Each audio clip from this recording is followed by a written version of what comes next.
right, hi guys, we are back with another Monday lesson, and I'm here to talk to you about day 2 of production tips. All right, if you have not checked out the first video, please go and do that.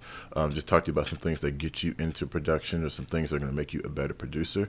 And today is part 2, so let's just go ahead and go to work. All right, everything today is kind of balanced around ear training, right? You want to listen to some things, pick out some things, and try to apply those to your own production. All right, so let's go ahead. So the first thing I'm going to talk to you about is picking out sounds and instrumentation. All right, when you listen to a record, they all have some form of instrumentation, sounds, and effects, right? And what I mean by that is the instruments that you hear: pianos, drums, bass, things such as like claps and shakers and other instruments of that sort, and effects such as different sweeps or filters or effects like reverbs and delay. All of that. Every track that you hear has some sort of that. Every record that you hear. So spend some time and think about dissect it and get really inside the recording and see what all do you hear, right? Do you hear piano, Rhodes? Do you hear organ? Do you hear strings? Do you hear all of it? Do you hear pad? Do you hear some synths? Do you hear reverb on a certain instrument? Does your track have sampled drums, live drums? Does it have a drum loop? Does it have claps? Does it have tambourines in it, triangles? What's all in the track? What kind of lead synths, what kind of flutes, and whatever else might be in your track. Just get in there and listen to everything that's in there. And it might take you a couple more listens, just back to back or whatever, to pick out everything that's in there, because some stuff is quiet, and I'll talk to you about that more in a little bit. But just get in there and listen to everything that is in the recording, all right? Next thing is for all our vocal producers out there, or people that do both the instrumental and the vocal production. Listen to the vocals, right? That's what it's about. That's what people are going to hear. That's what carries the message of your music a lot of times. Yes, there are instrumental records that have a certain emotional tug and pull, and that is a very real thing. But if your track has vocals in it, that's what people are going to be listening to, right? So check out vocal production of every record, that you listen to. What's going on? How many background vocals is it? Is it dry? Does it have some reverb on it? Is it, a bunch of stacked vocals? Is it a choir? Is it, what's going on? What's going on with the harmony? Is it tertiary harmony? Is it octave unison? Is it just unison throughout? Is there some different kind of harmonies happening? Some sus chords, some different blends, some tension in there, some tension and release moments. Is it 3-part harmony? Is it 4-part harmony? Listen to it all. Dig deep in that stuff too. Is it some things being sung in a round or like a fugue kind of thing going on? What's happening in the vocals? Check that stuff out. Is it some compression on there? Is it more females than males? Is it more males than females? What's happening? Is there some ad libs going on?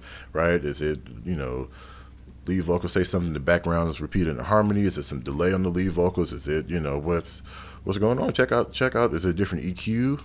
And everything. Check out what's going on in the vocal production. Right? All that stuff matters. All right, the next thing I want you to pay attention to after you figure this stuff out is the purpose of everything. What did that do for the record, right? What did having Rhodes and piano do for this record?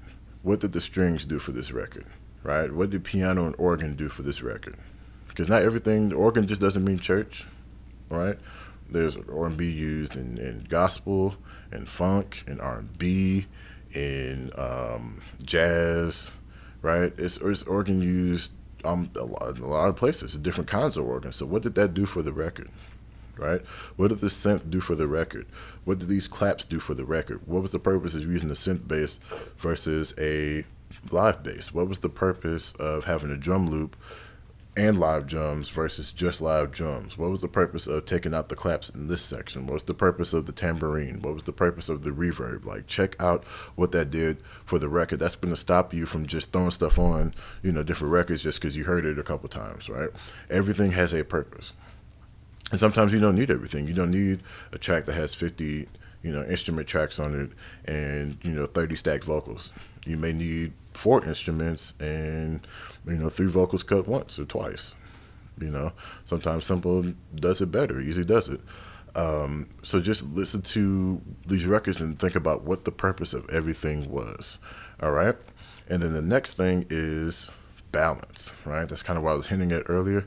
Listen to the balance of everything. These are for the people that do everything, right? The producers, the mix engineers, you do it all, right?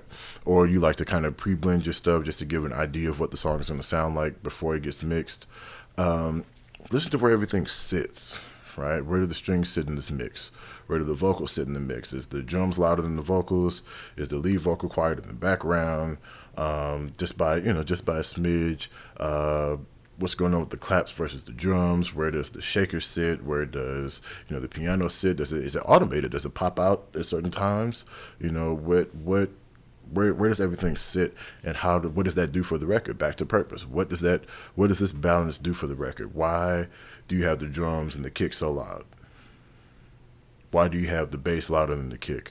Why do you have the organ louder than the guitar? Why do you have what's the purpose of that? What does it sound like to you, and do you like it?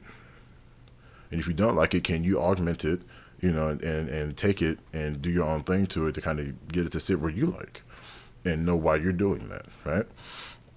So all these are tips that you can take heed to and apply to your own production. So I hope this has helped you. Any comments, any questions, please leave a comment below. If you liked it, give it a thumbs up. Go ahead and subscribe, share it, and tag 10 people. Tag 10 people. Go ahead and spread the word about what's happening here on Straight Up Productions, and I will see you all next